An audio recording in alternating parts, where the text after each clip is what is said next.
Bien, hola muchachos, ¿cómo están? Quería comenzar esta clase o grabar esta clase porque siento que el fascismo y estos contenidos que estamos revisando en el segundo medio es trascendental para lo que vamos a seguir conversando a lo largo del semestre cuando nos toque volver a clase. Creo que este contenido es sumamente importante que a lo mejor lo puedan tener claro y así cuando volvamos poder conversar acerca de la Segunda Guerra Mundial y acerca de los procesos que se van a dar post Segunda Guerra Mundial como la Guerra Fría a partir de este contenido que es súper importante de entender.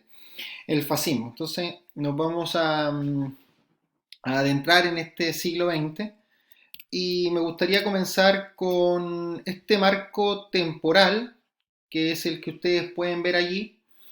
Nosotros terminamos primero medio en 1914 a 1918 con la Primera Guerra Mundial y entre medio en 1917 con la revolución bolchevique, ¿no es cierto?, con la revolución rusa. Y ahí ustedes se pueden fijar que después, apenas comenzamos nosotros en marzo, nos adentramos en el periodo 1918-1929, que es la recuperación de los años 20, cómo las sociedades capitalistas y cómo la burguesía se recupera post Primera Guerra Mundial, y es lo que nosotros llamamos los locos años 20 o esta recuperación de los años 20, donde vimos el aumento de la producción y del consumo, el surgimiento de nuevas vanguardias artísticas, cómo cambia también la cosmovisión de la gente post Primera Guerra Mundial. Las sociedades no son las mismas después de un conflicto como ese, la sociedad europea tampoco, la sociedad americana tampoco. Y se da este concepto que también estudiábamos de la cultura de masa, es decir, cómo la producción en masa y el aumento de la producción y el consumo en Estados Unidos generan esta cultura que es común a la sociedad, ¿no es cierto? Y ese auge, ese periodo como de esplendor de los años 20 post Primera Guerra Mundial, se estanca y se le pone un freno, digamos, brutal con la crisis de 1929 que ustedes ven ahí justo en esta línea temporal, ¿no es cierto? Y ahí nos quedamos y ahí estuvimos trabajando con la guía y los documentos que nosotros les enviamos en clase anterior o en documentos anteriores. Y donde nos vamos a enfocar ahora es en preguntarnos qué ocurre después de esa crisis y cómo esta crisis afecta no solamente a Norteamérica, que después va a intentar recuperarse con el New Deal, que lo vimos también de Franklin Delano Roosevelt. Hay un video nuevo que subió este canal que yo le he recomendado, el Cubil de Peter, donde analiza la crisis de 1929. Y nos vamos a enfocar en eso, en qué ocurrió en Europa, ¿cierto? ¿Qué ocurrió en Europa post crisis de 1929 y cómo le afecta también a los europeos? Recordemos que esta crisis afecta a nivel mundial. Chile va a ser uno incluso de los países más afectados por esta crisis en el mundo y lo vamos a estudiar también más adelante. Pero enfoquémonos en este periodo entre guerras, entre 1929 y 1939, que es donde comienza la Segunda Guerra Mundial y que se le ha llamado periodo entre guerras, ¿no es cierto? Vamos a ver qué, qué nos ocurre. Bueno, el periodo entre guerras es desde 1919, pero yo lo coloqué ahí por si acaso. Y está esta cita que yo saqué de este libro que les recomendé también, Historia del siglo XX, que lo pueden buscar en Google Books, y dice, bueno, esta cita no la voy a leer de nuevo porque vamos a perder mucho tiempo y tenemos 15 minutos, no quiero hacer un video más largo, de cómo las sociedades capitalistas pensaban en este crecimiento sostenido que la burguesía como protagonista iba a conducir el siglo XX, eran muy optimistas, ¿no es cierto? Pero fíjense lo que menciona esta autora al final de la cita. Hacia una economía global se truncó, ¿no es cierto? Se frena. A partir de la crisis del 29, los tiempos oscuros en lo que la desesperación, la codicia, el miedo y el pragmatismo oportunista y la presencia de líderes carismáticos ofrecieron el marco en el que se avanzó el nazismo y se desencadenó la Segunda Guerra Mundial. Es decir, después de la crisis del 1929 se le coloca a esta historia del siglo XX un freno, este progreso se tranca, ¿no es cierto? Se truncó. Y surgen nuevos líderes a partir de una pregunta que a mí me parece que es fundamental, que es la que está acá, lo que ustedes ven a la izquierda del mapa de Europa por si acaso, que parece ahí una mancha blanca, pero si uno eh, observa los detalles se da cuenta que es Europa, ¿no es cierto? Y a mí me parece que esta pregunta es fundamental. ¿Cómo reaccionaron las sociedades europeas a una crisis que los había dejado en la pobreza y de la que ellos culpaban a la burguesía y a su sistema político y económico? O sea, esta pregunta lo que viene a reflejar es la decepción un poco de la sociedad europea frente esta burguesía que ven como incapaz. Y recordemos que en el contexto europeo a principios del siglo XX se lo están disputando dos ideologías: la burguesía, el capitalismo, el liberalismo político y el liberalismo económico, ¿no es cierto? La democracia, entendida como liberalismo político, esta democracia sabemos también muy diferente a la que tenemos hoy día, una democracia que es solamente para algunos, y el capitalismo, ¿no es cierto?, como modelo económico imperante. Pero también el marxismo, es decir, esta lucha de clases, esta dictadura del proletariado y entre ellas esas dos fuerzas antagónicas, burguesía-proletariado, viene a aparecer esta pregunta, ¿no es cierto? Las sociedades europeas, con esta excepción, ¿ven en estas dos ideologías respuesta a salir de esta crisis, de esta pobreza, de esta decepción? La verdad que algunos, claro, algunos ven en la democracia un camino, otros ven en el marxismo también otro camino para salir de la crisis, pero surge una ideología nueva a partir de estos sentimientos. ¿Y cuáles son estos sentimientos que están en la sociedad europea? La rabia, ahí lo dice, ¿no es cierto? La ira y la impotencia. Hay decepción, hay rabia, hay impotencia. Y la sociedad europea, fundamentalmente en los dos países que más se va a dar este sentimiento, es en Italia y en Alemania, porque son los dos países que van a quedar más frustrados después de la Primera Guerra Mundial. Alemania con el Tratado de Versalles muy humillado. Italia, a pesar de que estuvo en el bando ganador al final de la guerra, también ve frustradas sus intentos de expansión y de crecimiento económico.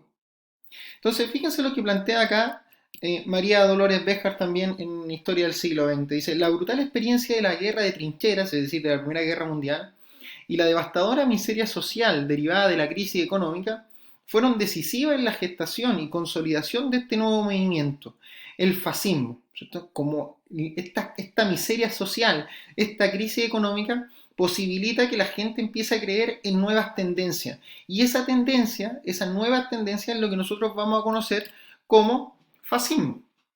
Y acá nos adentramos ya propiamente tal, en lo que estábamos conversando recién era el contexto de surgimiento del fascismo, ¿no es cierto?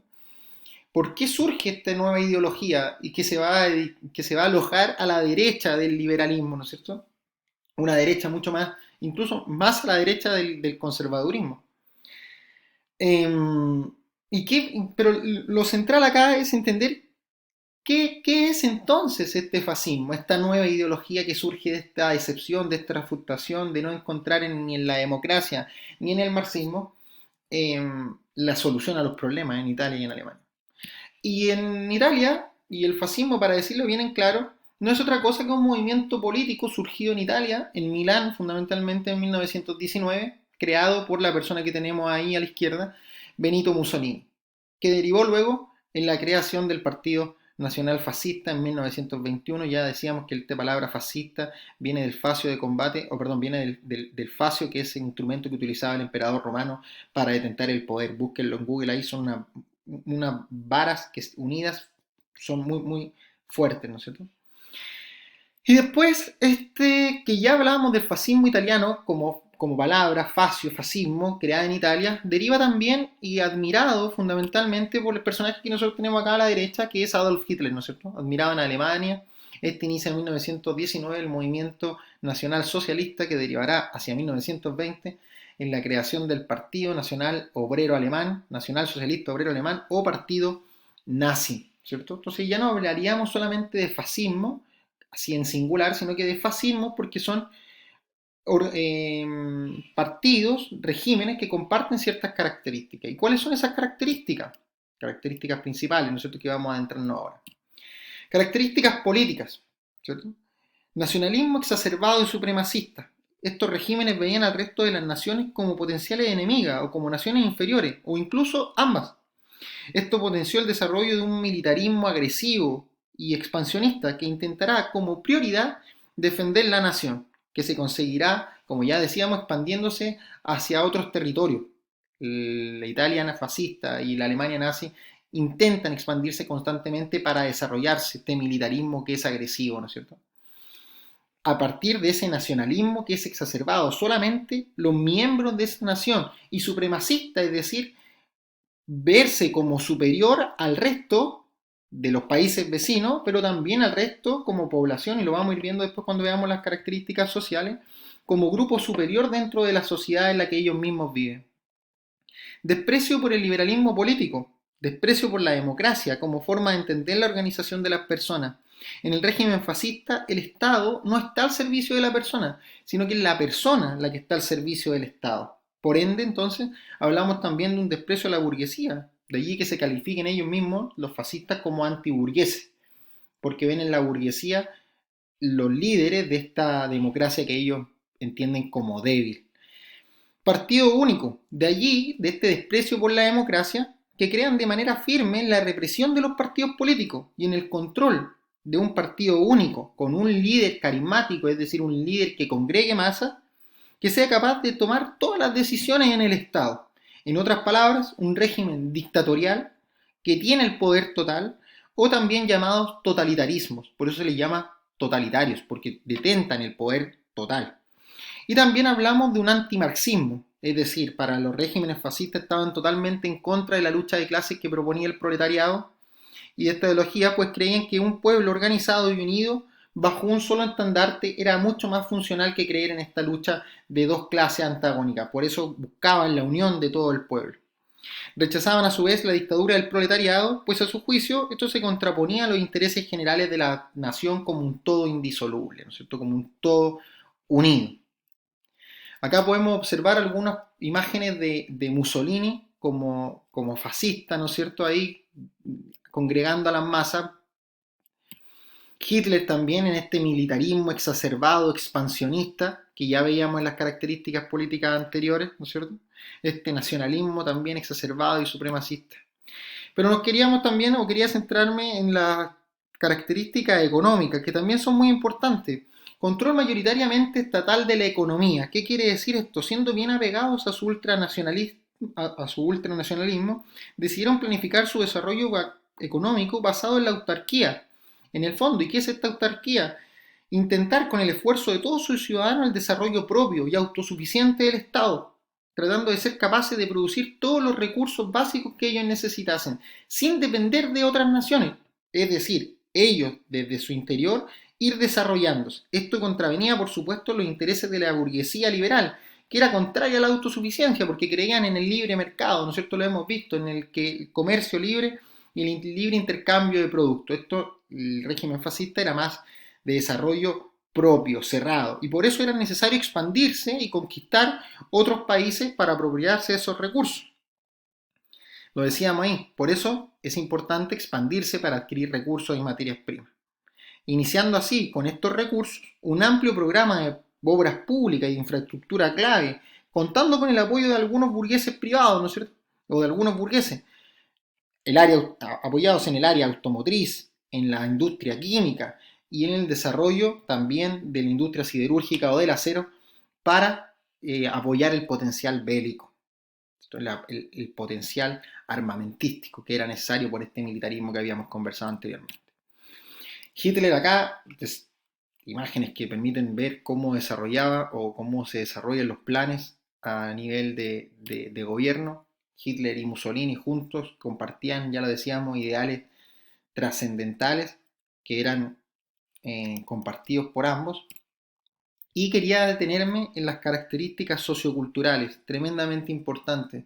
Una sociedad jerarquizada, militarizada, dominada por este partido único y en la que la población está al servicio del Estado, la libertad queda suprimida. Control de la vida de las personas.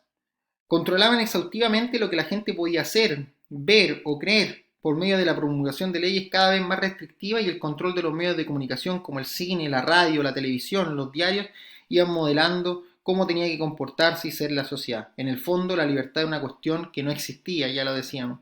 La propaganda, muy importante también, manipulación y adoctrinamiento de la población, haciéndoles creer que la existencia de enemigos exteriores e interiores que amenazaban con destruir el país. Y contaron también con el apoyo transversal de la sociedad, las clases altas para evitar el marxismo, las clases medias y empobrecidas por haber sufrido la crisis de 1929. Quería dejar para una segunda parte en la construcción de este enemigo interno y lo vamos a estudiar en próximo video que va a ser un poquito más corto. Hasta luego muchachos, que estén bien.